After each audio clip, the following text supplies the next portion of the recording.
하나님의 자녀에게는 좋은 교회에서 기쁘게 신앙생활을 하는 것보다도 더 큰 행복이 없다고 저는 늘 생각을 합니다. 이 점에 대해서는 대개가 긍정을 합니다. 그러나 좋은 교회가 그 교회에 몸을 담고 있는 자기들의 손으로 만들어지는 것이지 하늘에서 떨어지는 것이 아니라는 사실을 깨닫는 사람들은 또 그렇게 흔하지를 않는 것 같습니다. 좋은 교회는 찾아다녀야 될 어떤 대상이 아니고 우리가 만들어야 하는 대상입니다. 좋은 교회를 만들려면 어떻게 할까요? 형제끼리 한 마음이 되어 서로 사랑하고 서로 섬겨야 합니다. 서로 다투고 반목하고 나누어지는 교회는 절대로 좋은 교회일 수가 없습니다. 그렇게 하려면 우리는 지난 시간에 배웠습니다. 믿음이 강한 자나 믿음이 약한 자나 서로 마음을 열고 받아야 한다고 했습니다. 형제를 비판하거나 무시하는 말은 함부로 입에 담아서는 안 된다는 것을 우리는 지난 시간에 배웠습니다. 진리냐 비진리냐에 관한 본질적인 문제가 아닌 이상은 우리는 서로 불쌍히 여기면서 포용해야 하고 서로가 견해가 다를 수도 있다는 것을 인정해야 된다고 했습니다. 이것이 우리가 지난 시간에 함께 공부했던 로마서 14장 1절부터 4절까지의 내용입니다. 그러면 중요한 것은 우리가 함부로 형제를 판단하지 말아야 한다 하는 것인데 이 점에 대해서 오늘 읽은 본문에서는 좀 더 중요한 원칙 하나를 우리에게 가르쳐주고 계십니다. 이 원칙을 우리가 바로 깨닫고 또 실제 이웃 간에서 또 형제 간에서 적용을 잘 할 수만 있다면 우리는 다른 형제를 판단하지 아니할 뿐만 아니라 교회도 너무나 아름답고 행복한 교회로 우리는 늘 만들어갈 수 있다고 생각합니다. 5절을 한번 봅시다. 혹은 이 날을 저 날보다 낮게 여기고 혹은 모든 날을 같게 여기나니 각각 자기 마음에 확정할지니라 그랬습니다. 지난 시간에 말씀드린 대로 로마 교회 안에서는 유대교 배경을 가진 유대인 신자들이 있었고 헬라 문화를 배경으로 한 헬라 신자들이 있었다고 했습니다. 유대교에서 돌아온 신자들은 역시 안식일이라든지 유월절이라든지 하는 이런 절기나 날 문제에 상당히 예민해가지고 예수를 믿은 다음에도 그것을 지키고 싶어하는 그런 관습들이 많았습니다. 반면에 이방 문화권에서 살다가 예수 믿은 자들은 이런 것에 구애를 받지를 않았습니다. 그래서 그들은 결국 의견 대립이 있었습니다. 강한 믿음이 강한 자들은 그 무슨 나를 지키고 음식을 가려 먹냐 하고 이제 비판을 하고 그 다음에 믿음이 좀 약한 유대계 신자들은 왜 그렇게 좋은 날을 지키지 않으려고 하느냐고 비판을 했습니다. 사도 바울은 오늘 우리가 읽은 이 본문 말씀을 통해서 어느 한쪽을 두둔하지 않는다는 사실을 여러분이 아셔야 됩니다. 믿음이 강한 자의 편을 들지도 않는다는 것을 우리는 주목해야 합니다. 서로 비판하고 헐뜯고 무시하는 사이라면 어느 쪽도 잘하는 쪽이 없기 때문에 그렇습니다. 그러므로 바울은 쌍방이 다 듣고 순종해야 될 중요한 원칙을 먼저 제시합니다. 날에 대해서는 믿음의 정도에 따라서 또 그 사람의 신앙 배경에 따라서 견해가 다를 수 있다는 것을 바울은 인정하고 있습니다. 어떤 사람은 안식일을 다른 날보다 더 거룩하고 또 꼭 지켜야 된다고 생각합니다. 제가 말씀드린 안식일은 토요일을 이야기합니다. 그런가 하면 다른 사람은 그건 무슨 어느 날에 구애를 꼭 받아야 하느냐. 주님 안에서는 모든 날이 다 같은 것 아니냐. 다 하나님의 자녀에게는 하나님을 위해서 사는 날인데 하필이면 꼭 뭐 토요일이다 하고 지킬 필요가 있느냐 하고 이제 이야기를 합니다. 이렇게 믿음에 따라 다르게 볼 수 있는 문제이므로 바울은 원칙 하나를 줍니다. 5절 끝에 뭐라고 그럽니까? 각각 무엇입니까? 자기 마음에 확정할지니라. 다시 한번 각각 자기 마음에 확정할지니라. 이 말은 소신대로 결정하라 그 말입니다. 믿음의 양심에 따라서 대처하라 하는 말입니다. 자신의 신앙 양심과 자기가 아는 성경 지식에 비추어서 확신이 서는 대로 각자가 판단하라는 이야기입니다. 이게 원칙입니다. 날이나 절기 또는 음식에 대해서는 그것들이 예수님이 오시기 전까지 허용된 그림자에 지나지 않습니다. 골로새 2장 16절 17절 말씀에 이렇게 분명히 가르쳐 줍니다. 그러므로 먹고 마시는 것과 절기나 월삭이나 안식일을 인하여 누구든지 너희를 편론하지 못하게 하라. 그것 가지고 말하지 말라 그 말입니다. 이것들은 장래일의 그림자이나 몸은 그리스도의 것이니라. 예수 그리스도는 그림자에 해당하는 구약의 모든 절기라든지 날이라든지 음식에 관한 제도들을 폐기시켰습니다. 자신이 안식일의 주인입니다. 믿습니까 여러분? 예수님 자신이 유월절의 어린 양입니다. 믿습니까? 자신이 거룩한 하늘에서 내려온 떡입니다. 생명의 양식입니다. 예수 자신 때문에 예수님이 오심으로 그런 제도들은 이미 그림자처럼 실물이 오니까 사라져버린 것입니다. 그래서 골로새 2장 14절 15절 우리를 거스리고 우리를 대적하는 의문에 쓴 증서를 도말하시고 즉 구약 성경에 있는 제도들을 도말하시고 제하여 버리사 십자가에 못 박으시고 정사와 권세를 벗어버려 밝히 드러내시고 십자가로 승리하셨느니라.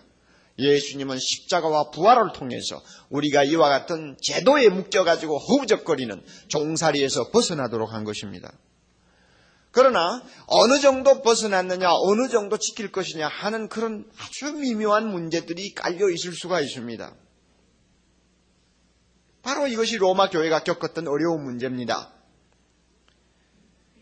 예수님이 비록 우리를 이 모든 제도에서 옛 관습에서 벗어나게 하시고 자유케 하셨지만은 그러나 음식은 가려 먹는 것이 좋다. 또 날 중에서 어느 날은 그래도 우리가 좀 구별을 하는 것이 좋다 하고 우기는 자들이 있다고 말입니다.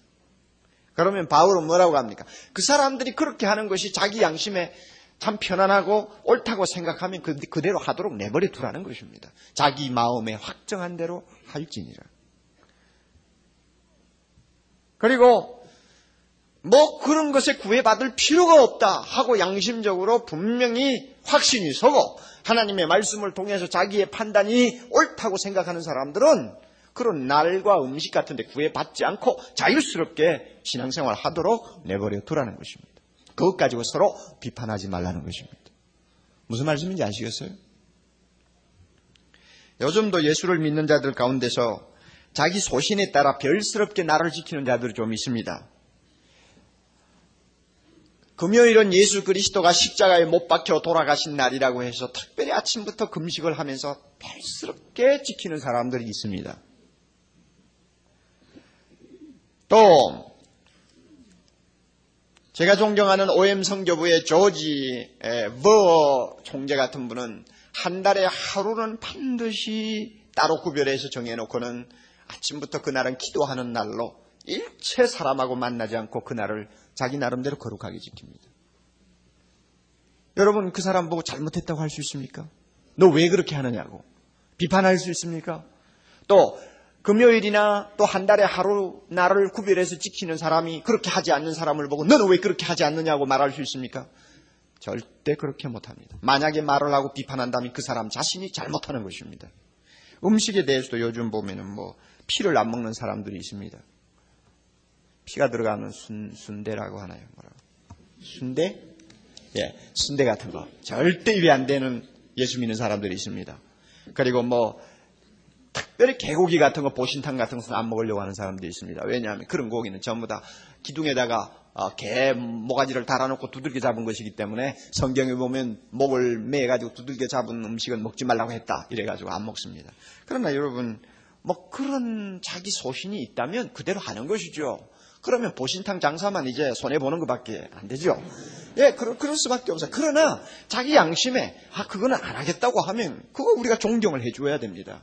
그러나 계절 따라서 사철탕인지 뭔지 먹으러 드나드는 사람 보고 너 왜 그렇게 예수 믿으면서 함부로 개를 잡아 먹느냐 하면은 또 그거 잘못하는 것입니다. 우리가 그런 것 가지고 따질 수가 없어요. 성경에서 명확한 해답을 찾을 수 없어서 이렇게도 할 수 있고 저렇게도 할 수 있는 일에 대해서는 각자의 신앙 정도에 따라 소신껏 결정할 수 있다는 사실을 명심해야 합니다. 이런 것들이 우리 신앙생활에 굉장히 많습니다. 주일 예배를 마치고 가서 오후는 어떻게 보내는 것이 좋을까? 성경에 어디 있어요? 주일날 피치 못하는 업무 사정 때문에 여행을 할 것인가 안 할 것인가 이런 문제. 예를 들면은 어떤 중요한 국가 간의 거래라든지 비즈니스의 거래 때문에 저쪽에는 분명히 월요일날 만나게 되어 있는 약속인데 그날을 만나기 위해서는 우리가 주일 오후에 비행기를 타야 된다. 이런 어려운 처지에 빠지는 경우들이 가끔 있습니다. 이럴 때 내가 할 것이냐 안 할 것이냐 성경에 있습니까? 없어요. 주일날 야구 경기장에 가는 것이 옳은가 옳지 않는가 어떻게 좀 판단하기가 어렵죠. 자, 어떤 경우는 주일날 이거 오후에 텔레비를 보는 것이 신앙인으로서 잘하는 것이냐 못하는 것이냐 우리가 어떤 때는 굉장히 당황할 때가 있습니다. 자녀가 텔레비를 보게 하는 것이 신앙생활을 하는 가정에서 경건한 일이냐 아니냐. 자녀들이 주일날 한 달이 나서 예배 보고 와서는 오후에 가만히 방에 앉아서 공부를 하는데 이놈아 왜 주일날 공부하느냐고 윽박지르는 것이 성경적이냐. 우리가 이런 거 다 참 구별하기가 어려워요. 주일날 물건을 사고 파는 일은 어떻게 할 것이냐.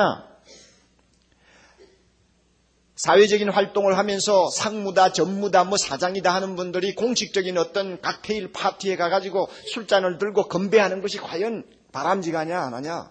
여러분 이런 거 성경에 있습니까? 예수 믿는 남자와 꼭 결혼해야 되겠나? 아니면 안 믿는 남자하고도 결혼해도 괜찮을까? 이거 어떻게 우리가 찾아요? 사주가 고사를 지내는 자리에 상무로서 내가 그 자리에 참석을 해야 될 것이냐 안 할 것이냐 하는 문제 가지고 고민하는 경우도 많이 있지 않습니까? 그렇죠? 국기에 대해서 군인으로 들어간 젊은이들이 격리를 할 것이냐 아니면 감옥을 가는 한이 있더라도 거부할 것이냐 이런 문제 말입니다. 이런 의문들에 대해서 성경 말씀이 우리를 보고 좋다, 안 돼 하고 분명하게 대답을 하고 있지 않습니다. 그러면 어떻게 해야 합니까? 각각 뭐라고요? 자기 마음에 확정할지니라. 자기 신앙 소신대로 하라고 말입니다. 그러기 위해서 교회의 지도를 따라야 하고 성경을 배우면서 각자의 신앙적 소신대로 결정을 내리고 실천을 해야 합니다. 각자 자기 마음에 확정한 대로 행동하기 때문에 견해 차이가 있다는 것을 우리는 인정해야 합니다. 믿습니까? 견해 차이가 있을 수 있다는 걸 인정해야 합니다. 그리고 서로의 견해가 달라도 절대로 형제를 비판해서는 안 됩니다. 서로 용납해야 합니다. 존중해야 합니다. 양심적인 자유를 서로 인정해 줘야 합니다. 이런 성경적인 원칙을 과거 한국 교회가 무시하였기 때문에 자기 생각을 가지고 다른 사람을 싸잡아 비판하고 정죄하는 일들이 얼마나 교회 안에 많았는지 모르고 그로 인해서 많은 사람이 신앙의 가책을 받고 상처를 입었다는 것을 우리 모두는 알고 있습니다. 한 걸음 더 나아가서 검토할 말씀이 있습니다. 6절부터 12절 말씀 내용인데요. 지혜로운 하나님은 우리가 아무리 신앙 양심으로 내리는 결정이라고 해도 잘 들으세요. 아무리 신앙의 양심을 가지고 소신대로 내린 결정이라고 해도 각자 제 마음대로 하도록 내버려두면 크게 잘못될 수 있다는 것을 하나님이 인정하십니다. 그것을 아시고 두 가지 중요한 조건을 거기에 붙여주셨어요. 소신껏 하되 이 조건 안에서 결정하라 그 말입니다. 이 두 가지 조건을 지금 6절부터 12절 말씀에서 우리에게 가르쳐 줍니다. 첫째는 동기와 목적이 순수해야 한다는 것입니다. 각각 마음에 확정한 대로 하되 그 동기가 순수해야 되고 목적이 순수해야 된다는 것입니다. 여러분 6절부터 8절까지 보면 5번이나 반복되는 어구가 하나 나옵니다. 자, 한번 제가 읽어볼게요. 나를 중히 여기는 자도 주를 위하여 중히 여기고 먹는 자도 주를 위하여 먹으니 이는 하나님께 감사함이요 먹지 않는 자도 주를 위하여 먹지 아니하며 하나님께 감사하느니라. 우리 중에 누구든지 자기를 위하여 사는 자가 없고 자기를 위하여 죽는 자도 없도다. 우리가 살아도 다 같이 주를 위하여, 그렇죠, 살고 죽어도 다 같이 주를 위하여 죽나니 그러므로 사나 죽으나 우리가 주의 것이로다. 무슨 말씀이 5번이나 반복되고 있습니까? 주를 위하여, 주를 위하여, 주를 위하여. 이것이 첫째 조건입니다. 우리 예수 믿는 사람에게는 주를 위하여가 가장 순수한 동기가 되어야 합니다. 우리 예수 믿는 사람에게는 어떤 문제를 결정하더라도 주를 위하여가 가장 궁극적인 목적이 되어야 합니다. 하나님께서 이 조건을 우리에게 알려주셨어요. 이 주를 위하여라는 말은 주께 대하여 하는 말로도 번역할 수 있고 또 주를 기쁘시게 하기 위하여 하는 말도 번역이 됩니다. 그러니까 이 세 마디 말, 주를 위하여, 주께 대하여, 주를 기쁘시게 하기 위하여, 이 말을 나란히 놓고 보면 그것이 무슨 의미겠다 하는 것은 여러분이 이미 마음에 다 와서 다 알 것입니다. 하나님의 자녀에게는 무슨 결정을 하든지 주를 위하여가 유일한 동기요 목적이 됩니다. 만약에 어떤 사람이 나는 꼭 유대인들처럼 토요일날 안식일도 지키고 주일도 지키고 두 나라를 다 지키겠다고 생각한다면 그 동기가 무엇이어야 합니까? 왜? 주를 위하여. 그래야 된다는 말입니다. 내가 그 날은 지키지 않아도 된다. 예수 믿는 사람은 예수님이 부활하신 주일날만 우리가 모여서 함께 예배드리고 우리 하나님께 영광 돌리는 것으로 만족한다 한다면은 그 동기가 무엇이어야 합니까? 주를 위하여. 그 목적이 무엇이어야 합니까? 주를 위하여. 거기에서 빗나가면 아무리 좋은 어떤 설명을 늘어놓아도 그것은 잘못된다는 이야기입니다. 어떤 사람이 피를 절대 먹지 않겠다. 본인 스스로가 결심하고 절대로 피는 입에 대지 않는다. 동기가 무엇이어야 합니까? 주를 위하여. 주님에게 그것이 무엇인가? 주를 기쁘시게 할 수 있다고 생각하기 때문에 그렇게 한다. 그건 잘하는 거예요. 마음대로 피를 먹고 마음대로 돼지고기를 먹어도 아무 양심에 가책이 없다. 나는 괜찮다 할 때도 동기는 뭐여야 합니까? 주를 위하여.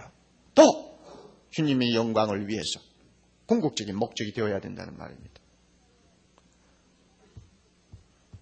이와 같이 주를 위하여라는 공통분모가 있기 때문에 우리는 서로 받을 수가 있는 것입니다. 저 형제가 피를 먹어도 그 동기와 목적이 주를 위하여, 나는 안 먹어도 그 동기와 목적이 주를 위하는 것이기 때문에 공통분모가 있잖아요. 다 주를 위하는 것이니까 어떻습니까? 비판할 것이 아니라 서로 존중하고 어떻게 해야 합니까?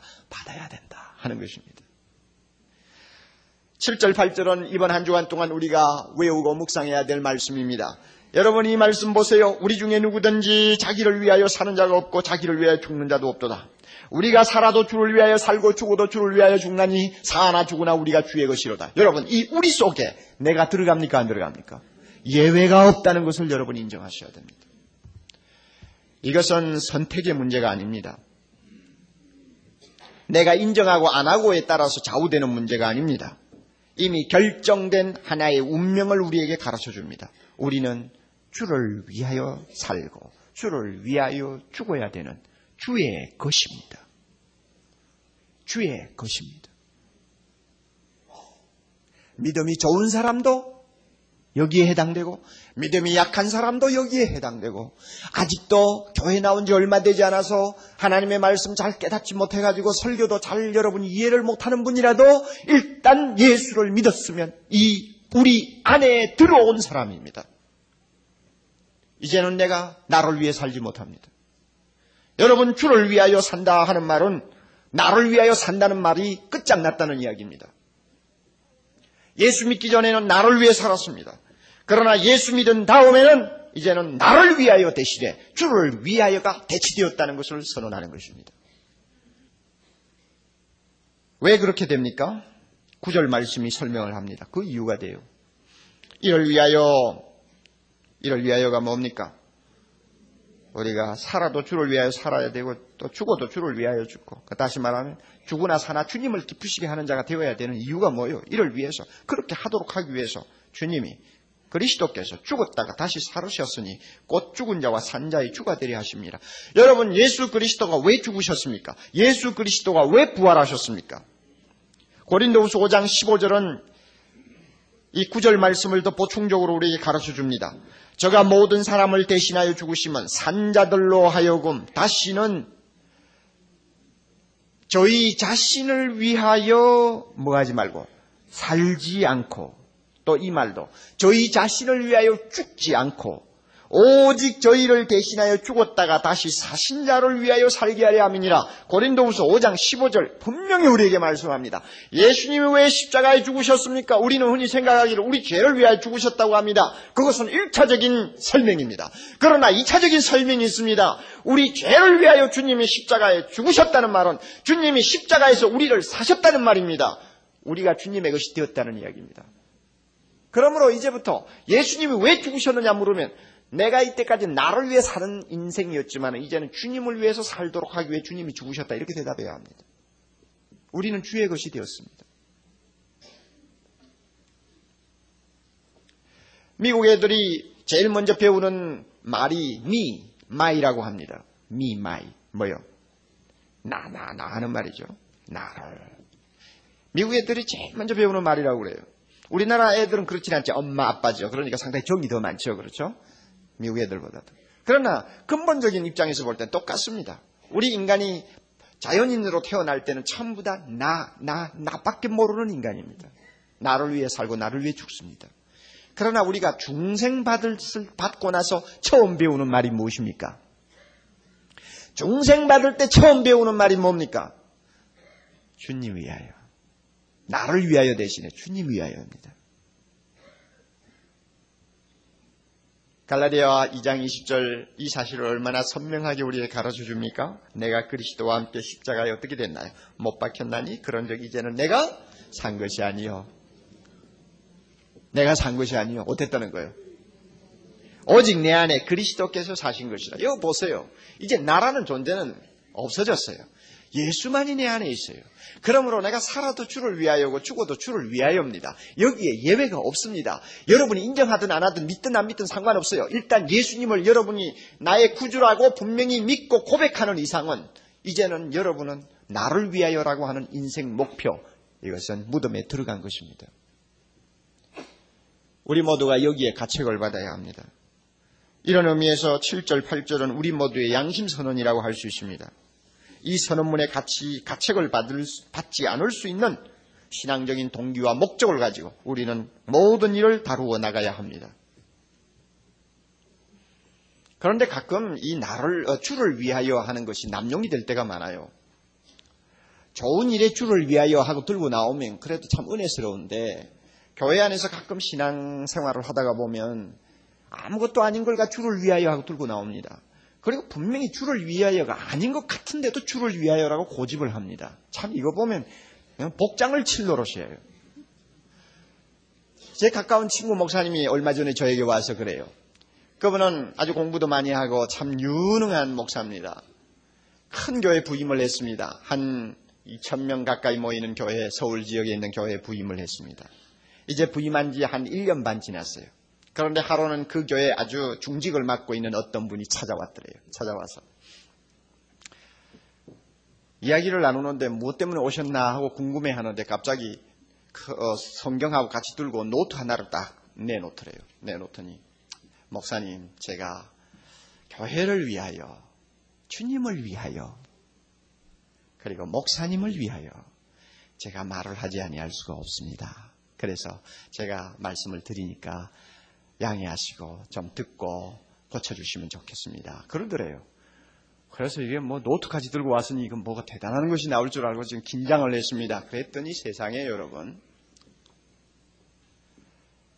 몇 장이었는지는 모르지만 그 노트에 자기가 부임하고 나서 1년 반 동안 설교에서 무엇이 잘못됐다, 말을 잘못했다, 그 다음에 사적으로 만나서 목사가 무슨 말을 실수했다, 이런 것들을 깨알처럼 적어가지고 왔더래.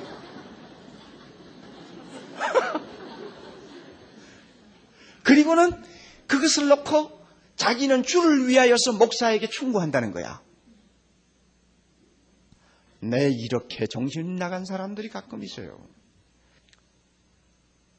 주를 위하여 함부로 입에 올리지 마세요. 중요한 것은 우리의 양심이에요. 마음이에요. 주님이 보시는 마음이에요. 과연 주를 위하느냐? 이것이 중요한 것입니다. 남을 헐뜯기 위해서 주를 위하여라고 자기를 합리화시킨다는 것만큼 병적인 것이 어디 있습니까? 과거의 한국교회 안에서 너무나 그런 일이 많았습니다. 철야를 일주일에 몇 번 하는 사람들이 철야하지 않는 사람을 주를 위하여 하면서 비판했습니다. 금식을 몇 번 하는 사람들이 금식을 할 줄 모르는 목사를 주를 위하여라고 비판했습니다. 헌금 많이 하는 사람들이 헌금 못하는 사람을 보고 주를 위하여라고 비판했습니다.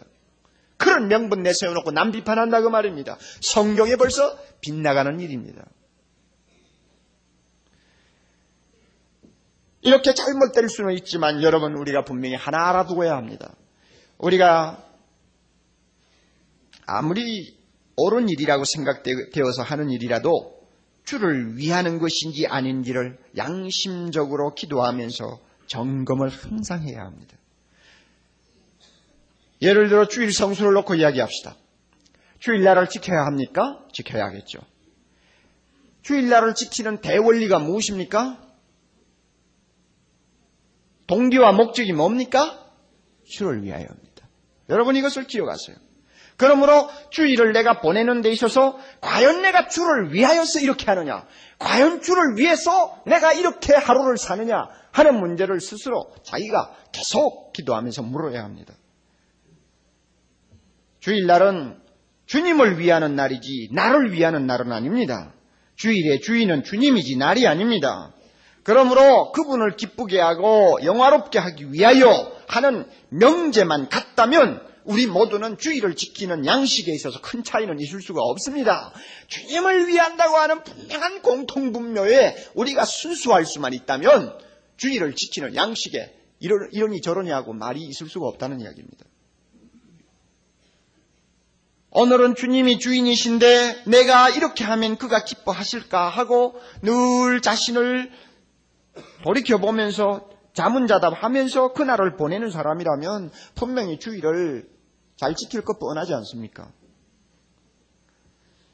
사랑의 교회 주일날 예배 후가 되면은 교회 주변 상가에서 쇼핑이 대유행이라고 하는 말이 오래전부터 들렸습니다.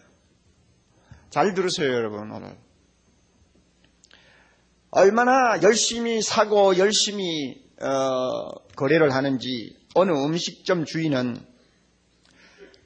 이렇게 푸념을 한다고 합니다. 내가 예수를 믿고 싶어도 사랑의 교회 손님 받기에 너무 바빠가지고 믿을 수가 없다고.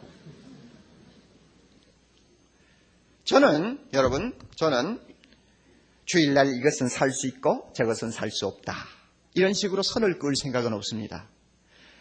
돈 주고 거래하는 것은 전부 죄악이다 하고 저는 그렇게 단도직입적으로 선언하고 싶지 않습니다.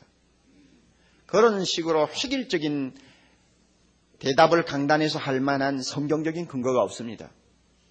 그러나 우리 모두가 주일을 제대로 지키느냐, 바로 지키느냐, 거룩하게 보내느냐 하는 문제를 측정할 수 있는 막대기가 하나는 있어요. 뭡니까? 주를 위하여 과연 저렇게 하느냐, 주를 위하여서 저 일이 꼭 필요하냐, 그것은 가릴 수가 있습니다. 한번 생각해 봅시다. 어떤 주부가 주일날 예배를 나오면서 야, 오늘 저 영동 플라자에 가서 이쁜 겨울 세타를 하나 사야 되겠다, 예배 마치고 가서 사야지 하고 마음을 먹고 돈을 준비해가 나온다고 생각합시다. 그러면 예배 시간에 틀림없이 그는 눈을 감으나 뜨나 무슨 색깔을 택할까, 어느 집에 가면 쌀까, 모양은 어떤 것이 요즘에 유행이라고 그러던가, 틀림없이 찬송 부를 때도 그 생각이 오락가락할 수도 있고 기도할 때도 그 생각이 오락가락할 수 있고, 그래서 빨리 예배가 끝나기를 기다립니다. 그리고 빨리 좀 나가야 되니까 가급적이면 뒷자리에 앉아야 되겠죠. 자동차 파킹도 좀 멀리 하고요. 주일날 뭐 사는 것이 죄냐? 주일날 뭐 시장 보는 게 뭐 죄라는 성경이 어디서? 자, 조금 더 유식한 사람은 주일날 뭐 하루를 지키고 안 지키고 그것이 우리에게 큰 문제가 아니야. 예배만 드리고 우리가 그날 주님 앞에 경배하고 하나님께 성도들이 모여서 교제하는 것으로 끝나는 것이지 꼭 어떤 규칙을 정해가지고 유대인들처럼 지키는 것은 율법주의야. 굉장히 유식한 대답을 합니다. 자, 그래서 주일날 세타 산다 말입니다. 자, 양심적으로 대답합시다. 주를 위하여 그렇게 하느냐 하고 물을 때 대답할 수 있습니까? 그렇다고 대답할 수 있습니까? 여러분 말하세요. 바로 그게 문제가 되는 것입니다. 10년 만에 처음 만나는 너무 친한 친구가 찾아왔는데 그 친구 방 안에 앉혀놓고 내가 이때가 세타를 못 샀으니까 좀 앉아있으라고. 그래서 혼자 시장 가서 세타 사가지고 오는 사람이 있어요? 그 친구를 위해서라면 세타는 다음날 사도 되는 거예요. 그게 그 친구를 위하였습니다. 믿습니까? 그렇다면 주님을 위해서 내일 지키라는 것도 아니고 주일 하루를 지키라는데 세타를 그날 살 거 뭐예요 그래? 어떤 데는 교회 앞에 보면 팥꾼을 뭐 펑펑 튀기면서 장사하는 사람도 있고 뭐 여러 가지 뭘 갖다 놓고 삽니다. 팔라고 진열해 놓은 사람이 있습니다. 왜 진열을 합니까? 사 먹으니까 진열하는 거 아닙니까? 그러면 여러분 한번 생각해 보세요. 하나님 앞에 거룩한 예배를 드리고 나가면서 꼭 그거 사야 됩니까? 그러면 거기에 주를 위하여라고 자신 있게 여러분 말할 수 있어요? 벌써 우리 자신이 생각이 잘못되는 것입니다. 그러므로 저는 주일날을 어떻게 지킬 것이냐에 대해서 어떤 선을 끊는다든지 어떤 규칙을 만든다든지 이것은 죄고 이것은 죄가 아니고 하고 저는 선언 안 합니다. 여러분이 각각 마음에 확정한 대로 하십시오. 그러나 분명한 조건 하나는 있습니다. 과연 내가 주를 위해서 이것을 하는 것이냐? 그거는 물어야 돼요. 음식을 주일날 사 먹는 것도 마찬가지입니다. 사 먹어도 좋아요. 안 사 먹어도 좋아요. 여러분이 생각할 때 주를 위해서 꼭 이래야 되느냐? 주를 위한다면 더 좋은 방법도 있지 않을까? 한 번쯤은 생각하는 거 좋아요. 끝으로 한 가지만 간단하게 생각합니다. 두 번째 조건을 주님께서 우리에게 주십니다. 그 조건은 뭐냐 하면 내가 주를 위하여 한 것인지 안 한 것인지에 대해서 책임을 져야 한다는 것입니다. 어떻게 책임을 집니까? 10절부터 12절까지 심판대 앞에서 책임을 지게 되어 있다는 것입니다. 책임을 져라. 10절부터 읽습니다. 내가 어찌하여 내 형제를 판단하느뇨 어찌하여 내 형제를 업신여기느뇨. 우리가 다 하나님의 뭡니까? 심판대 앞에 서리라. 우리가 합니다. 예수 안 믿는 사람이 서는 심판대가 아니에요. 예수 믿는 사람들이 서는 심판대 있어요. 기록되었을 때 주께서 가라사대 내가 살았노니 모든 무릎이 내게 꿇을 것이요 모든 혀가 하나님께 뭐합니까? 자백하리라 하였느니라. 더 구체적인 말씀 나옵니다. 12절. 이러므로 우리 각 사람이 다 같이 자기 일을 하나님께 짓고 하리라. 무슨 뜻입니까? 바꾸어 말하면 자기가 과연 주를 위해서 했는지 안 했는지 양심적으로 정말 주를 위해서 한 것인지를 사람들은 구별하지 못해요. 그러나 하나님 심판대 앞에 서는 날 자기 입으로 진짜 했는지 진짜 안 했는지를 다 솔솔 불어넣는다는 말입니다. 책임져라 그겁니다. 책임져라. 그러므로 심판대 앞에서 자기가 과연 주를 위하여 한 것인지 안 한 것인지를 자기 입으로 전부 털어놓아야 되는 책임이 있다는 것을 알면 거짓말로 주를 위하여 하면서 자기 배를 채우는 그런 어리석은 짓은 하지 아니할 것입니다. 주님 나는 주를 위하여 주일을 이렇게 지켰고 주를 위하여 사회에서 이것은 금하고 이것은 하였나이다 할 때에 주님이 착하고 충성된 종아 잘하였도다 라고 말씀하실 수 있어야 합니다. 그러므로 심판대 앞에서 우리가 담대하기를 원한다면 주를 위하여라고 하는 이것을 양심껏 우리의 모든 결정에 적용을 해야 합니다. 동시에 심판되는 다른 형제의 일을 가지고 하나님 앞에 심판을 받을 수 없다는 것을 알아야 합니다. 심판되는 다른 형제의 일을 가지고 나가는 자리가 아닙니다. 나의 일을 가지고 나가는 자리입니다. 하나님이 심판대 앞에 서 있는 나를 보고 너 누구누구를 어떻게 생각하느냐 그렇게 묻지 않으십니다. 너는 어떻게 했느냐고 묻습니다. 그러므로 이 심판대가 우리 앞에 있다는 것을 알면 우리가 마음에 확정해서 각자 소신대로 할 것이지만 주를 위하여 한다는 이것이 주님 앞에 가서 책망 듣지 아니하도록 순수하게 해야 된다는 것입니다. 이런 의미에서 참 교회 안에 서로 비판하는 것이 얼마나 잘못된다는 것을 알아야 합니다. 내가 참 주를 위하여 하는 일이라면 다른 형제도 내하고 견해가 다를지라도 주를 위하여 저렇게 한다는 것을 믿어주어야 합니다. 내가 심판대를 의식하고 주님 앞에 가서 부끄럽지 않게 한다고 생각한다면 다른 형제도 심판대 앞에서 부끄럽지 않게 서기 위해서 그렇게 한다는 것을 신뢰해 주어야 합니다. 비판하는 것만큼 남을 헐뜯는 것만큼 주님 앞에서 부끄러운 것이 없습니다. 19세기 영국의 가장 유명한 설교자 중에 스폴존이라는 분하고 조셉 파커라고 하는 분이 있습니다. 영국 런던에서 제일 큰 교회들을 담임한 목사들이었습니다. 그리고 굉장히 복음주의적인 설교가들이었습니다. 초창기에는 서로가 교제도 하고 강단 교류도 했습니다마는 조금 지나고 나서 서로 무엇이 뒤틀렸는지 뒤틀려가지고 스폴존은 파커를 비판하고 파커는 스폴존을 비판했습니다. 스폴존은 파커 목사를 뭐라고 비판했냐면 왜 목사가 극장에 드나드느냐고 비판했습니다. 극장에 드나드는 것이 목사에게는 좋지 않다 그것이죠. 그런데 스폴존 자기는 또 뭘 하고 있었냐면 담배를 피우고 있었습니다. 그 당시에 교인들은 담배 피우는 것은 죄라고 생각했는데도 목사가 버젓이 담배 피웠어요. 그러니까 파커는 스폴존을 보고 왜 자기는 담배를 피우느냐고 또 이야기합니다. 자, 여러분, 담배 피우는 것이 죄입니까? 나는 그렇게는 보지 않아요. 자기 양심대로 할 거예요. 주님을 위해서 피워야 되면 꼭 끝까지 피우되 하루에 10갑도 피워야 될 거예요. 그러니까 요즘에 보면 의사가 피우지 말라고 하니까 자기 건강을 위해서는 안 피워도 주를 위해서는 안 피우는 사람이 별로 없어요. 극장에 갈 것이냐 안 갈 것이냐 그건 나 죄라고 말하지 않아요. 좋은 극장은 보아야죠. 그러니까 스폴존이나 파커나 서로 비판한다는 면에서는 둘 다 잘못한 것입니다. 잘못한 거예요. 잘하고 못하는 것은 나중에 어디서 결정납니까? 심판대 앞에서 다 결정날 일이요. 그러므로 비판하지 말아야 돼요. 이제 결론적으로 말씀드립니다. 비판하지 않으려면 성경에서 직접으로 답을 얻을 수 없는 모호한 문제에 관한 각자가 신앙적 양심으로 결정할 수 있습니다. 소신껏 마음에 확정해야 합니다. 그러나 반드시 조건이 있습니다. 그 동기와 목적은 주를 위하는 것이어야 합니다. 그리고 또 하나 조건이 있습니다.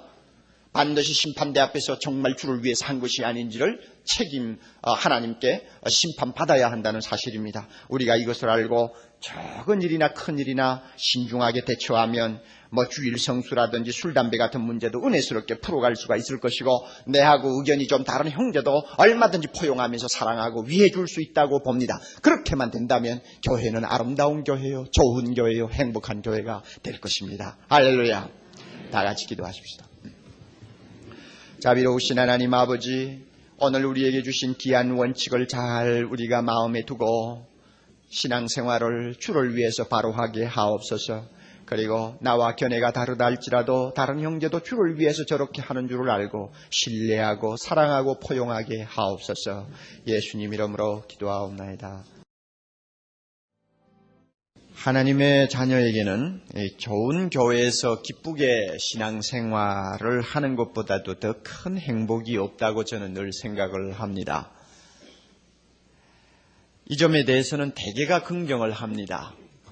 그러나 좋은 교회가 그 교회에 몸을 담고 있는 자기들의 손으로 만들어지는 것이지 하늘에서 떨어지는 것이 아니라는 사실을 깨닫는 사람들은 또 그렇게 흔하지를 않는 것 같습니다. 좋은 교회는 찾아다녀야 될 어떤 대상이 아니고 우리가 만들어야 하는 대상입니다. 좋은 교회를 만들려면 어떻게 할까요? 형제끼리 한 마음이 되어 서로 사랑하고 서로 섬겨야 합니다. 서로 다투고 반목하고 나누어지는 교회는 절대로 좋은 교회일 수가 없습니다. 그렇게 하려면 우리는 지난 시간에 배웠습니다. 믿음이 강한 자나 믿음이 약한 자나 서로 마음을 열고 받아야 한다고 했습니다. 형제를 비판하거나 무시하는 말은 함부로 입에 담아서는 안 된다는 것을 우리는 지난 시간에 배웠습니다. 진리냐 비진리냐에 관한 본질적인 문제가 아닌 이상은 우리는 서로 불쌍히 여기면서 포용해야 하고 서로가 견해가 다를 수도 있다는 것을 인정해야 된다고 했습니다. 이것이 우리가 지난 시간에 함께 공부했던 로마서 14장 1절부터 4절까지의 내용입니다. 그러면 중요한 것은 우리가 함부로 형제를 판단하지 말아야 한다 하는 것인데, 이 점에 대해서 오늘 읽은 본문에서는 좀 더 중요한 원칙 하나를 우리에게 가르쳐주고 계십니다. 이 원칙을 우리가 바로 깨닫고 또 실제 이웃 간에서 또 형제 간에서 적용을 잘 할 수만 있다면 우리는 다른 형제를 판단하지 아니할 뿐만 아니라 교회도 너무나 아름답고 행복한 교회로 우리는 늘 만들어갈 수 있다고 생각합니다. 5절을 한번 봅시다. 혹은 이 날을 저 날보다 낮게 여기고 혹은 모든 날을 같게 여기나니 각각 자기 마음에 확정할지니라 그랬습니다. 지난 시간에 말씀드린 대로 로마 교회 안에서는 유대교 배경을 가진 유대인 신자들이 있었고 헬라 문화를 배경으로 한 헬라 신자들이 있었다고 했습니다. 유대교에서 돌아온 신자들은 역시 안식일이라든지 유월절이라든지 하는 이런 절기나 날 문제에 상당히 예민해가지고 예수를 믿은 다음에도 그것을 지키고 싶어 하는 그런 관습들이 많았습니다. 반면에 이방 문화권에서 살다가 예수 믿은 자들은 이런 것에 구애를 받지를 않았습니다. 그래서 그들은 결국 의견 대립이 있었습니다. 강한 믿음이 강한 자들은 그 무슨 나를 지키고 음식을 가려 먹냐 하고 이제 비판을 하고, 그 다음에 믿음이 좀 약한 유대계 신자들은 왜 그렇게 좋은 날을 지키지 않으려고 하느냐고 비판을 했습니다. 사도 바울은 오늘 우리가 읽은 이 본문 말씀을 통해서 어느 한쪽을 두둔하지 않는다는 사실을 여러분이 아셔야 됩니다. 믿음이 강한 자의 편을 들지도 않는다는 것을 우리는 주목해야 합니다. 서로 비판하고 헐뜯고 무시하는 사이라면 어느 쪽도 잘하는 쪽이 없기 때문에 그렇습니다. 그러므로 바울은 쌍방이 다 듣고 순종해야 될 중요한 원칙을 먼저 제시합니다. 날에 대해서는 믿음의 정도에 따라서 또 그 사람의 신앙 배경에 따라서 견해가 다를 수 있다는 것을 바울은 인정하고 있습니다. 어떤 사람은 안식일을 다른 날보다 더 거룩하고 또 꼭 지켜야 된다고 생각합니다. 제가 말씀드린 안식일은 토요일을 이야기합니다. 그런가 하면 다른 사람은 그건 무슨 어느 날에 구애를 꼭 받아야 하느냐, 주님 안에서는 모든 날이 다 같은 것 아니냐, 다 하나님의 자녀에게는 하나님을 위해서 사는 날인데 하필이면 꼭 토요일이다 하고 지킬 필요가 있느냐 하고 이제 이야기를 합니다. 이렇게 믿음에 따라 다르게 볼 수 있는 문제이므로 바울은 원칙 하나를 줍니다. 5절 끝에 뭐라고 그럽니까? 각각 무엇입니까? 자기 마음에 확정할지니라. 다시 한번 각각 자기 마음에 확정할지니라. 이 말은 소신대로 결정하라 그 말입니다. 믿음의 양심에 따라서 대처하라 하는 말입니다. 자신의 신앙 양심과 자기가 아는 성경 지식에 비추어서 확신이 서는 대로 각자가 판단하라는 이야기입니다. 이게 원칙입니다. 날이나 절기 또는 음식에 대해서는 그것들이 예수님이 오시기 전까지 허용된 그림자에 지나지 않습니다. 골로새 2장 16절 17절 말씀에 이렇게 분명히 가르쳐 줍니다. 그러므로 먹고 마시는 것과 절기나 월삭이나 안식일을 인하여 누구든지 너희를 편론하지 못하게 하라. 그것 가지고 말하지 말라 그 말입니다. 이것들은 장래일의 그림자이나 몸은 그리스도의 것이니라. 예수 그리스도는 그림자에 해당하는 구약의 모든 절기라든지 날이라든지 음식에 관한 제도들을 폐기시켰습니다. 자신이 안식일의 주인입니다. 믿습니까 여러분? 예수님 자신이 유월절의 어린 양입니다. 믿습니까? 자신이 거룩한 하늘에서 내려온 떡입니다. 생명의 양식입니다. 예수 자신 때문에 예수님이 오심으로 그런 제도들은 이미 그림자처럼 실물이 오니까 사라져버린 것입니다. 그래서 골로새 2장 14절 15절 우리를 거스리고 우리를 대적하는 의문에 쓴 증서를 도말하시고 즉 구약 성경에 있는 제도들을 도말하시고 제하여 버리사 십자가에 못 박으시고 정사와 권세를 벗어버려 밝히 드러내시고 십자가로 승리하셨느니라. 예수님은 십자가와 부활을 통해서 우리가 이와 같은 제도에 묶여가지고 허우적거리는 종살이에서 벗어나도록 한 것입니다. 그러나 어느 정도 벗어났느냐, 어느 정도 지킬 것이냐 하는 그런 아주 미묘한 문제들이 깔려 있을 수가 있습니다. 바로 이것이 로마 교회가 겪었던 어려운 문제입니다. 예수님이 비록 우리를 이 모든 제도에서 옛 관습에서 벗어나게 하시고 자유케 하셨지만은, 그러나 음식은 가려 먹는 것이 좋다. 또 날 중에서 어느 날은 그래도 우리가 좀 구별을 하는 것이 좋다 하고 우기는 자들이 있다고 말입니다. 그러면 바울은 뭐라고 합니까? 그 사람들이 그렇게 하는 것이 자기 양심에 참 편안하고 옳다고 생각하면 그대로 하도록 내버려 두라는 것입니다. 자기 마음에 확정한 대로 할지니라. 그리고 뭐 그런 것에 구애받을 필요가 없다 하고 양심적으로 분명히 확신이 서고 하나님의 말씀을 통해서 자기의 판단이 옳다고 생각하는 사람들은 그런 날과 음식 같은 데 구애받지 않고 자유스럽게 신앙생활 하도록 내버려 두라는 것입니다. 그것 가지고 서로 비판하지 말라는 것입니다. 무슨 말씀인지 아시겠어요? 요즘도 예수를 믿는 자들 가운데서 자기 소신에 따라 별스럽게 나를 지키는 자들이 좀 있습니다. 금요일은 예수 그리스도가 십자가에 못 박혀 돌아가신 날이라고 해서 특별히 아침부터 금식을 하면서 별스럽게 지키는 사람들이 있습니다. 또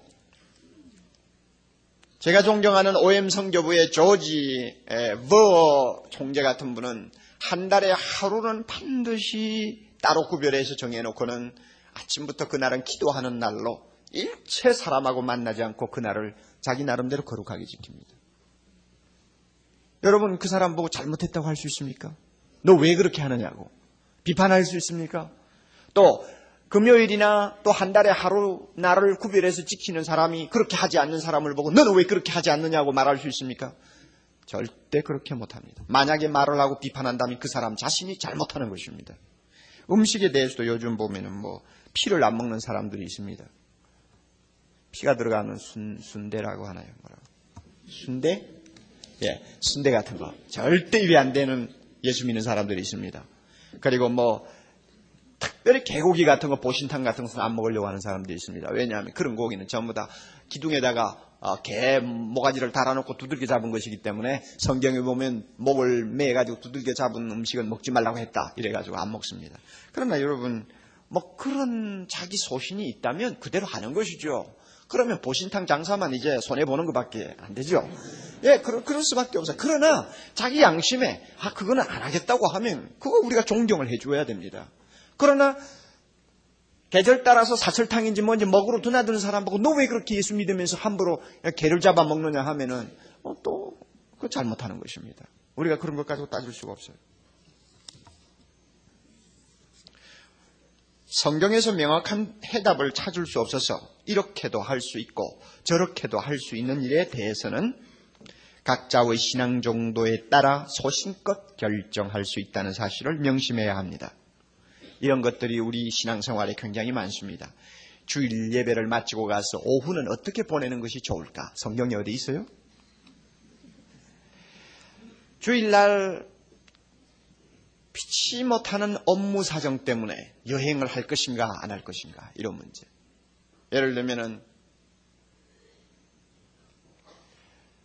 어떤 중요한 국가 간의 거래라든지 비즈니스의 거래 때문에 저쪽에는 분명히 월요일날 만나게 되어 있는 약속인데 그날을 만나기 위해서는 우리가 주일 오후에 비행기를 타야 된다. 이런 어려운 처지에 빠지는 경우들이 가끔 있습니다. 이럴 때 내가 할 것이냐 안 할 것이냐 성경에 있습니까? 없어요.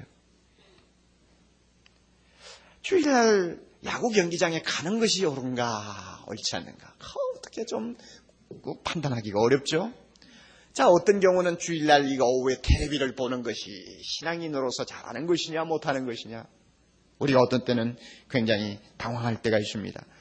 자녀가 텔레비를 보게 하는 것이 신앙생활을 하는 가정에서 경건한 일이냐 아니냐, 자녀들이 주일날 안달이 나서 예배 보고 와서는 오후에 가만히 방에 앉아서 공부를 하는데 이놈아 왜 주일날 공부하느냐고 욱박지르는 것이 성경적이냐. 우리가 이런 거 다 참 구별하기가 어려워요. 주일날 물건을 사고 파는 일은 어떻게 할 것이냐. 사회적인 활동을 하면서 상무다 전무다 사장이다 하는 분들이 공식적인 어떤 칵테일 파티에 가가지고 술잔을 들고 건배하는 것이 과연 바람직하냐 안 하냐. 여러분 이런 거 성경에 있습니까? 예수 믿는 남자와 꼭 결혼해야 되겠나?